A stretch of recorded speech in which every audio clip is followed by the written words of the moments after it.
Hey guys, this is Hawaii This Punch for Low Key High Entertainment and Hectic Games. I just wanted to sit down and discuss with you guys a couple things about my channel.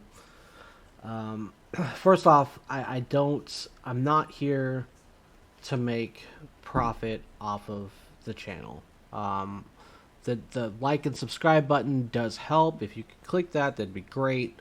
But that's really just so I can make longer videos because there's a restriction on how long your videos can be. So if I had an hour of downtime to sit down with you guys and do some coding and explain how that coding works, or explain how these animations work and things like that, that would be a lot better on me. And that's really what that subscribe button is for now. Is that just that's hit the subscribe, hit the like, type in a comment. I don't care what it is. Just you know, help me out with that. That way I can just make the longer videos. But today, what I wanted to talk about. Oh, and I guess because of all that, these videos aren't made to be flashy. They're not made to be I'm not gonna pay a dude to throw in some cool scenery, or take myself and throw in some cool scenery or some cool screen flashes, or any of that video editing hoopla. I'm literally down here in the nitty gritty, just hey, bro, I'm gonna explain it to you how it is. I'm gonna show you how it is, and I want to be really real with the audience, and I also want people that are here to pay attention. Now, if you want to just take a quick trip, and you're like, oh man, I just want to see this guy's code or whatever like that, then I'll try to time out the things like, hey, look, this is the code, this is how you implement it or whatever. And we'll put a little time sheets up here. But I wanted to talk to you guys about not only about the channel, but just being an indie game developer, or an indie game developer. Is that when you guys hop into the scene and you're like, hey, look, I want to be an indie game developer, or I want to make video games. There's two ways you can go about that. Well, two main ways anyway. One is education, is that you go in, you pay the amount for college or whatever, you get a setup, and then you go into a AAA studio, and then you work whatever you decided to do. If it was UX UI, if it was coding, if it was animation, 3D models, whatever it is. The thing that's different about a AAA studio opposed to an indie game developer is that working with a AAA studio, you're confined to one job, maybe two, maybe three, but for the most part, you're just doing the bare minimum of what you wanted. Well, I wouldn't say the bare minimum. You're doing a specific job. So, if you're a 3D modeler, you get hired to do 3D models. You're not going to be doing all the other extra jazz. You're strictly there for your passion job, and that is it. Whereas an indie game developer, you have a lot more on your plate. You have scene writing, you've got scripting, you've got animations, UI UX, you've got blueprints, 3D modeling, whole shebang. That's a lot. It's a lot. Honestly, it's a lot. So when you hop in here, one of the biggest things, and I use Unreal Engine 5, and Unreal Engine 4 and 5. And personally, I like it because it's easy for me to understand, because I'm kind of a code idiot. The blueprints things help me out. I'm able to see things, etc., and so on. But it took a long time to, learn small things that eventually add up into a game.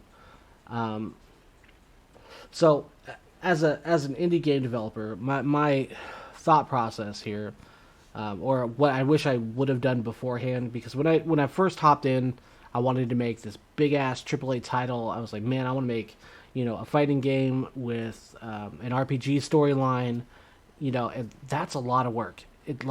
Even a fighting game in general, let alone an RPG itself, that's a lot of work. Plus the network code, etc., and so on.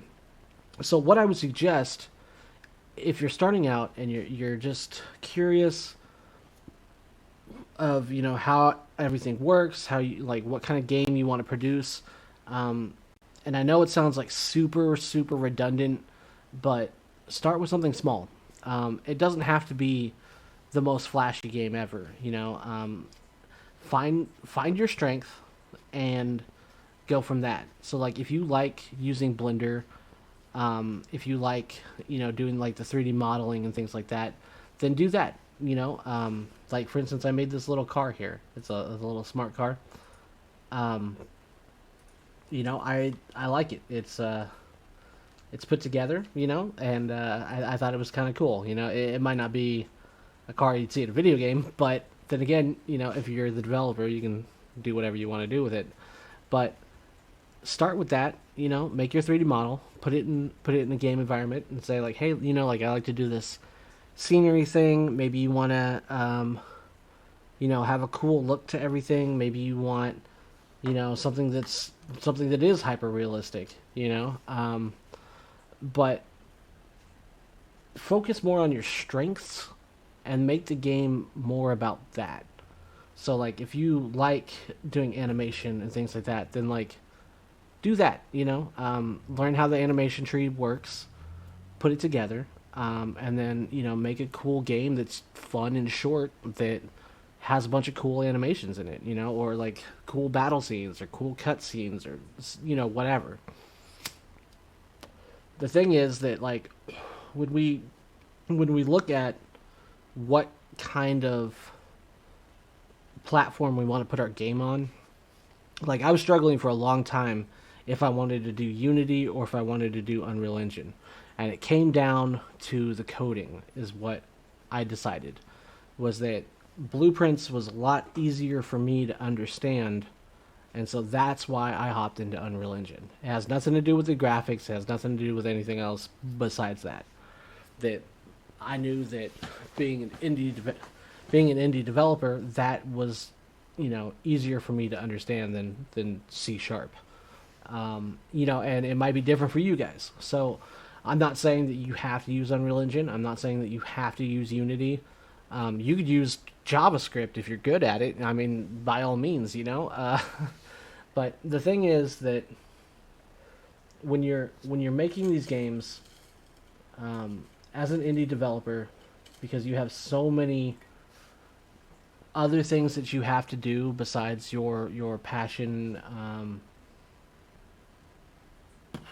your passion role. So like if you're good at 3D modeling, well, you still have to do the audio. You still have to do um, the coding. You have to do scene cuts, level layouts. All sorts of stuff. There's a huge plethora of stuff that you have to do as an indie game developer. So keeping it small, short, and simple is definitely the approach. You can put that on a resume. You can point out your strengths in this game. Release it for free if you want to. Just to get your name out there, just to have people have some eyes on you, and go from there. And then the cool thing I like about Unreal Engine is that you can copy code. So you can make a code in this, like the blueprint, for instance, like the textures. Um, if I, well, wait, not textures, materials. You can go to the materials. You can make a material, and you can just click and drag it into another game if you want. So your wall writing code, you can click and drag it. So you could slowly build up cool game mechanics from older games that you developed, and move them, and maybe make them better, maybe make them flashier. You know, but it saves time. And as a indie game developer, time is always it always seems like it's against you. Um, so like I said, when you start out, just start out small, and then the other thing is, like, for instance, these all these here, these textures, they're textures, these meshes, they're all megascans. Um, there's nothing wrong with that. Honestly, there is absolutely nothing wrong with using a Megascan. There's also nothing wrong with the Epic Game Store.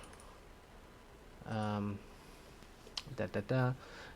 But yeah, so like go to the marketplace. Um, they have a free for the month thing. You can even go down here, free Epic Game content, etc. and so on. And like I think tomorrow, the 4th, this free month stuff will change. But you can take any of these. This mansion, this low poly Viking world. You can click those, open them up, add them to projects. They're free for a reason. They're free to use. Of course, make sure you check the content to click it and say like, hey, I got to make sure that it's able to use on my game, that like if I produce a game that I don't have to give this guy a cut or anything like that. But there's like a million different cool little assets out there that are free that you can use in your games. You know it's not bad juju. You don't have to create every crate by scratch. You don't have to create every ship by scratch. If you want to, you could easily go in, click, like put the level together how you want it, and then you're like, oh man, like for instance, if I wanted a door in this wall, right?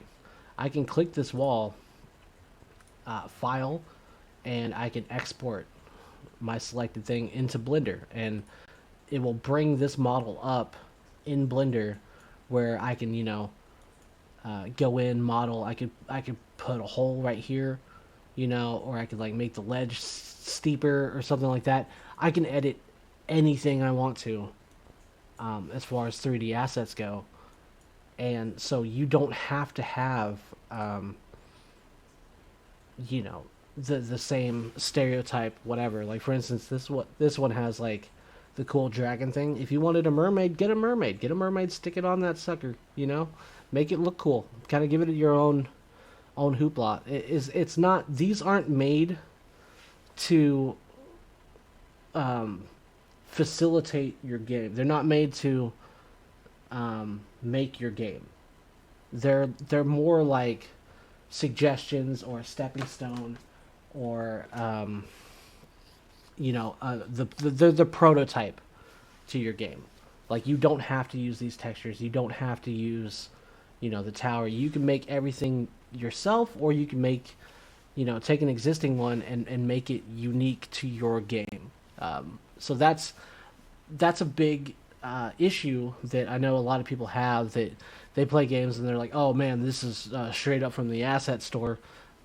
There's not a problem with that. I mean, it does if you're trying to sell a game for $40, $60, and it is just an asset flip, then you might have some problems. But like, if you're starting out and you're like, man, like I got this thing for free, I'd make a game out of this. Like this cool little city, this is neat.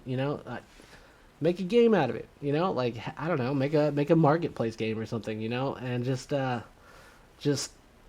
kind of you could take them into Blender, like I said, and alt them and put that out there. But there's not a shame into the indie game development using assets. Yeah, I mean even oh my gosh, what is it? Resident Evil 7 used one of the mainstream assets from. Actually, let me find it. Oh, hello. But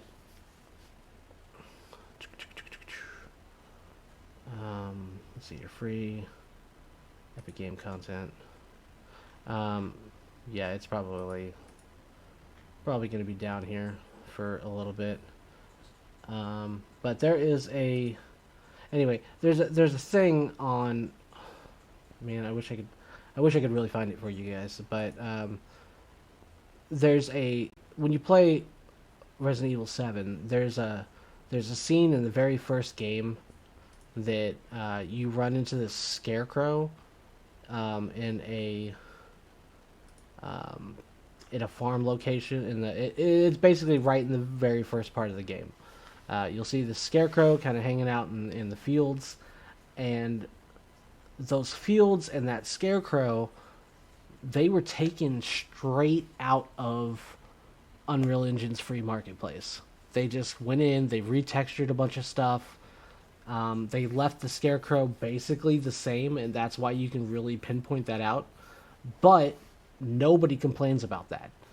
And the thing is, because they took it, they altered it a little bit, and they made it their own. So they took the free item, like for instance, a little cat girl or whatever. If you want to color a different, you know, color a different color, give her a different hair, give her a different armor set or something, you can do that. That's what these assets are out here for. So as an indie game developer, you should take that into consideration, I think. But like I said, just start out small. I just want to be like 100% translucent and real with you guys. Is that I struggled with a lot of things, thinking that I could just make this huge game and do it. That I didn't need anybody. I was my own independent guy, and I found out it's hard. It's hard doing it alone. If you have the time, and you think you can do it, go ahead. Go ahead, 1000% do that. But if you don't have the time, you can just go in.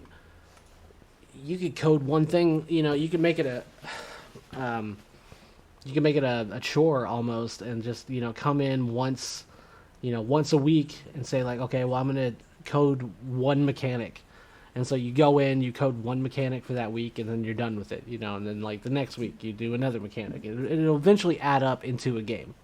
But like I said, the short and simple games, they don't, a lot of them don't, pump out. You're not going to make, $100 million off the get-go. There are people that do, don't think that that's, like Scott Coffin made this weird, wonky, Five Nights at Freddy's game, and people fucking loved it. I love it. I think it's great. The lore is weird and fantastic, but he didn't have that thought process of like, oh man, this is the game I'm going to make, hundreds of millions of dollars on.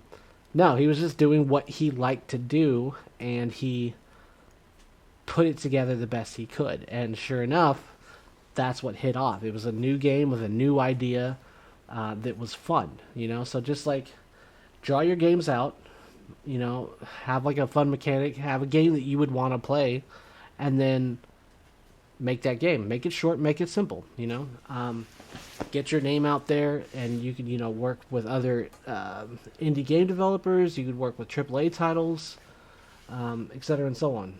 But I just wanted to be real with you guys, and I do apologize that I didn't upload the options menu. I'm going to do that tonight, actually. As soon as I finish this video, I'm going to start the options menu for my tutorial. I meant to do that like 2 weeks ago. I work as a chef, so I'm kind of like slammed most of the time. I know that's not really an excuse, but that's the best I got if you need one. But like I said, if you hit the like and subscribe, then I'll be able to hopefully get a nice thumbs up from YouTube saying like, hey bro, you can make longer content, because that's what I would really like to do. Like I said, this channel is not supposed to be flashy. It's not supposed to be eye-catching or anything like that. It's supposed to be instructional, and it's I don't even want to say it's a gift. It's like, bro, you guys can do this. You guys can be indie game developers. I'm going to teach you what I know, and hopefully you guys can take that, make your own cool games, make them unique, make them fun, maybe have some new game studios out there, because right now, hell, Blizzard's falling apart, Activision, I literally cannot play Call of Duty 5645. Like, I'm going to lose my shit if that happens. But it's like the same game every year.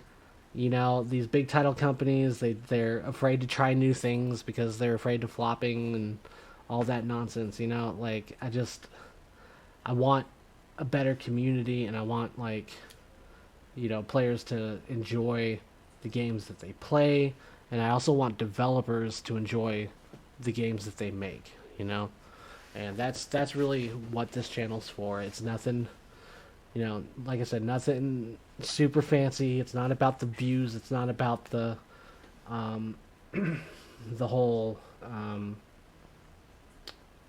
eye catching hoopla, things like that. Like I don't care. I don't care.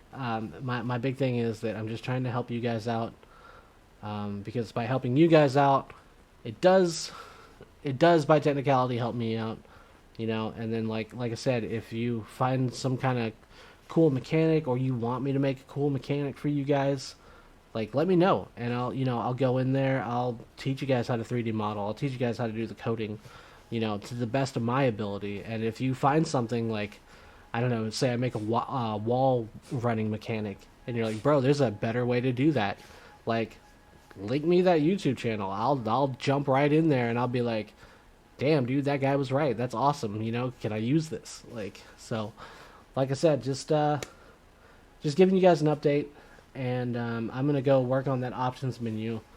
But I will see you later, and thanks for listening.